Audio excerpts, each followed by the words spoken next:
You install a Type K EGT thermocouple probe, and the readings look higher or lower than expected. The issue is usually not the probe itself. In most cases, it comes down to installation or wiring. There are 4 common problems to check, and they're all relatively easy to fix. The first is wiring polarity. Thermocouples rely on the correct orientation of 2 dissimilar metals. If the wires are reversed, the signal can be inaccurate or even inverted. This often shows up as readings that are lower than expected, unstable, or not responding properly to engine load. Make sure your wiring is correct.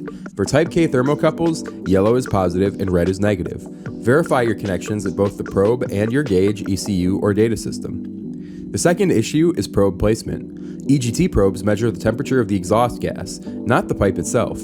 If the probe tip isn't inserted far enough into the exhaust stream, your readings will be off. A shallow probe can read lower than the actual temperature, respond slowly, and be influenced by the cooler pipe wall. Make sure the probe tip extends into the gas flow, typically near the center of the pipe. Avoid positioning it too close to the wall. Proper placement has a big impact on both accuracy and response time. The third issue is using the wrong thermocouple extension wire. Thermocouples require matching materials throughout the circuit.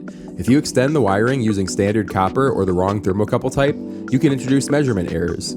This can result in readings that are constantly too high, too low, or unstable. Make sure you're using Type K thermocouple wire to match your probe along with proper connectors and extension wire.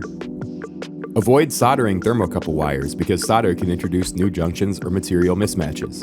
The fourth issue is cable damage. EGT probes operate in extreme heat, and the cable is often exposed to high temperatures, vibration, and abrasion. Over time, this can damage the insulation or conductors.